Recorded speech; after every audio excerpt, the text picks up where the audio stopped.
Good morning! Welcome to Sarah and Mommy TV. So ngayon, ang gagawin naman natin ngayon ay magpe-prepare tayo ng simpleng egg sandwich na spread.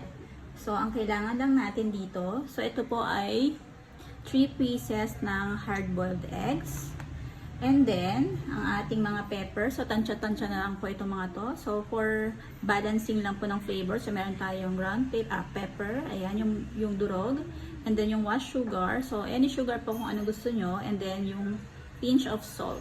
Ayan. So, disclaimer lang po. Malinis ang aking kamay.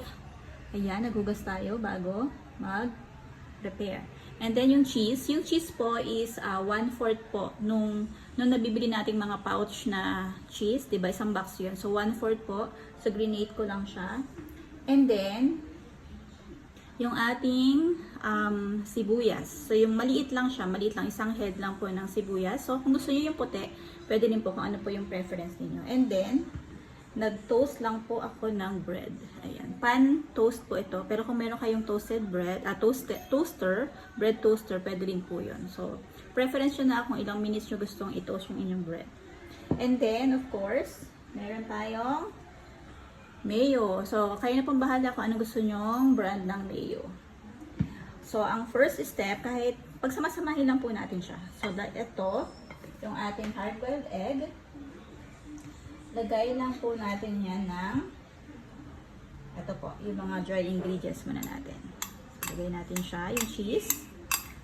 Pero, kung ano naman pa yung una nyo yung gustong ilagay, yung wala namang magiging problema dyan. Ayan.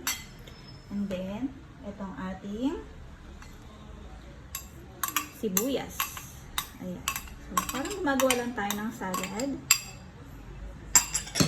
I-toss lang natin siya. Ayan, ganito lang. Toss natin siyang ganyan. Ayan.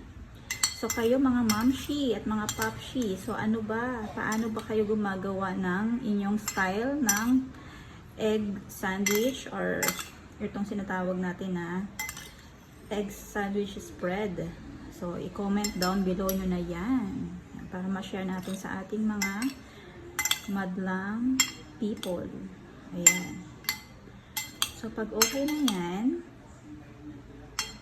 lagay natin ang ating mayo. Usually, mga 3 tablespoon pwede na. Pero, preference pa rin yan kung gaano karaming mayo ang gusto nyong ilagay. Ayan. Okay. Na natin. And then, tabi muna natin. I-toast na natin siya. Toast lang. Hindi na ako kumuha ng separate bowl. Lalagyanin kasi kasya naman siya. Hindi naman masyadong marami ito. So, yan.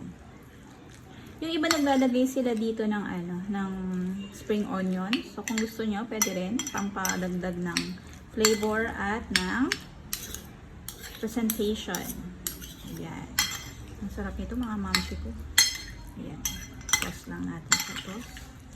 Make sure lang na na-toast natin ang maigi para yung distribution ng flavor. Ayan, ang importante dyan. Okay. Then, lagyan natin siya ng salt, pepper, and yung sugar pang balance lang naman siya. Ayan. Kung ayaw nyo naman ng may pepper, okay lang. Pero ako dahil gusto ko, so mag-a-add ako. Ayan. And then, yung sugar. Yung sugar kasi pang dagdag siya ng flavor at yung balance din kasi. Ayan. And then yung salt. Ayan, yung salt to taste. Ayan. Ganyan. So, ayan. Punas lang tayo ulit. Sabay ng tissue. Para malinis ang ating kamay. Okay, and then, toss natin siya ulit. Toss lang. Ayan. Sarap nito mga mamshi. Yung ganitong texture, okay na sa akin to. Pero kung gusto niyo pang mas parang mas marami siyang mayo, so lagyan niyo siya. So, preference niyo yan. Yan. Pwede rin tong dressing din ng salad. Kung meron kayong mga lettuce, any kind of lettuce, pwede siya. So, lagay nyo lang yan sa ibabaw. Then, add na lang kayo ng iba pang mga fruits na inyong preference. And then, after that, so, kumuha na tayo ng bread. Ayan, yung ating bread. Then, lagay lang natin siya dito. Ayan. So, spread.